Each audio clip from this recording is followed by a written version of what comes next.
کیونکہ ہم سبھی بہنوں بیٹیوں والے ہیں اور ہم جانتے ہیں کہ خدا نخواستہ اگر ہماری بہنوں بیٹیوں کو اس طرح سے عدالتوں میں جا کر دھکے کھانا پڑے اور وہ سب کچھ سہنا پڑے، اور اگر خاص طور پر ہماری بہن بیٹیاں کبھی گھر سے بھی باہر نہ نکلی ہوں تو کیا بیتتی ہے، یہ ہم سبھی سمجھ سکتے ہیں۔ تو یہ والا واقعہ واقعی دل خراش ہے۔ تو اب یہ خاتون اکیلی نہیں ہے کہ جن کے بیٹے کے خلاف توہین مذہب کے قانون کا غلط استعمال ہوا ہے، چونکہ ہم سنتے ہی رہتے ہیں، کئی ایک خبریں سامنے آتی ہیں کہ مختلف شکلوں میں یہ قانون غلط طریقے سے استعمال ہوتا ہے۔ مثال کے طور پر بعض اوقات تو غلط فہمی کی بنیاد پر ہو جاتا ہے، یعنی کہ شاید اس شخص نے وہ کچھ کہا نہیں یا ایسی کوئی بات کا کوئی ثبوت بھی نہیں ہے، لیکن اس خبر کو پھیلا دیا گیا اور پھر بجائے اس کے کہ یہ معاملہ عدالت میں سیٹل ہوتا، لوگوں نے ہی جذبات میں آ کر بہت کچھ کر دیا اور بعد میں پتہ چلا جی اس کی کوئی دراصل بنیاد ہی نہیں تھی۔ اس کے علاوہ ایسے واقعات بھی سامنے آئے کہ جب کسی شخص کو دوسرے سے کوئی پرخاش تھی، اس کی کوئی اپنی ذاتی اناد تھا، کوئی اپنی ذاتی دشمنی تھی، اور اس شخص نے بدلہ لینے کے لیے دوسرے شخص کو جھوٹے الزام میں کسی نہ کسی طرح سے کچھ ایسے شواہد اس کے خلاف اکٹھے کر لیے، خود کو ایسے شواہد گھڑ لیے اور اس طرح سے اسے اس الزام میں پھنسا کر اپنا حساب چکتا کر لیا۔ اور پھر اس قانون کے غلط استعمال کی جو بدترین مثال دیکھنے میں آئی وہ یہ گینگ ہے جس کا ابھی ہم نے ذکر کیا ہے، جو توہین مذہب بزنس گینگ کے نام سے مشہور ہوا ہے، بلیسفیمی بزنس گروپ اسے کہا جا رہا ہے۔ تو جیسے اس ویڈیو کے شروع میں میں نے کہا کہ یہ باقاعدہ پلاننگ کے تحت لوگوں کو انٹریپ کرتے ہیں۔ مثال کے طور پر اگر ایک شخص نے کسی دوسرے کی زمین ہتھیانی ہے تو پھر اس نے اس گروپ سے رابطہ کیا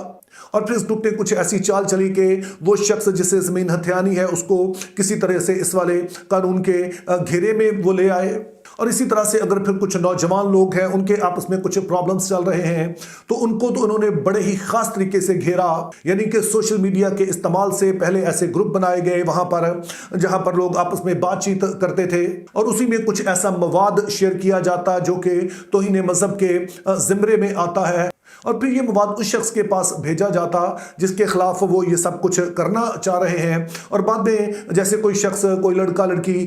کہتے کہ جی ایک پوسٹ شیئر ہوئی تھی، وہ مجھے مل نہیں رہی ہے تو کیا کوئی میرے ساتھ شیئر کر سکتا ہے، اور جب اس شخص نے شیئر کر دی تو پھر اسے ثبوت کے طور پر استعمال کیا گیا۔ یہ ایک ٹرک تھی، اس کے علاوہ بھی کئی اور طریقے سے وہ ایسا کرتے ہیں۔ لیکن بہرحال ہمارے لیے جو امپورٹنٹ بات ہے کہ یہ گروپ باقاعدہ پلاننگ کے تحت اس قانون کو ایک ہتھیار کے طور پر استعمال کرتا رہا۔ تو اب ہمارے لیے سوال یہ ہے کہ پاکستانی مسیحی ہونے کے ناطے ان معاملات کے بارے میں ہمارا رد عمل کیا ہونا چاہیے۔ تو اس سلسلے میں جو پہلی چیز میں کہنا چاہتا ہوں جو ہر پاکستانی مسیحی کو دل کی تختی پر لکھ لینی چاہیے کہ دنیا میں ہم جس بھی ملک میں رہیں اس کے کچھ قانون قاعدے ہوتے ہیں۔ اب سبھی قوانین سبھی کو پسند نہیں ہوتے ہیں، لیکن اگر ہم نے کسی بھی ملک میں رہنا ہے تو پھر یہ لازمی ہوتا ہے کہ اس ملک کے جو بھی قانون قاعدے ہیں ہم ان کا احترام کریں۔ خود یسوع مسیح نے کہا کہ اعلیٰ حکومتوں کے تابع رہو۔ اگر ہم مغربی ممالک کی بات کریں تو ان کے اپنے قانون قاعدے ہیں۔ اس کی ایک مثال جو آپ فرانس سے لے سکتے ہیں کہ وہاں پر اس بات پر پابندی ہے کہ کوئی بھی بچہ جب سکول جاتا ہے تو وہ کسی بھی مذہبی سمبل کا استعمال نہیں کرے گا جس سے اس کے مذہب کے بارے میں پتہ چلتا ہو۔ تو مذہبی علامات کی پابندی ہے وہاں پر، چاہے آپ مسیحی ہیں تو آپ نے کراس پہن کے نہیں جانی ہے، تو اگر کوئی مسلم ہے تو اس نے وہ مسلم ڈریس کوڈ وہاں پر استعمال نہیں کرنا ہے، سکھ ہے، ہندو ہے، جو بھی ہے تو مذہب کو اپنے سکولوں میں لے کے نہیں آنا ہے، یہ وہاں کا قانون ہے۔ تو اسی طرح سے پاکستان میں بھی ایک قانون ہے 295 بی اور سی،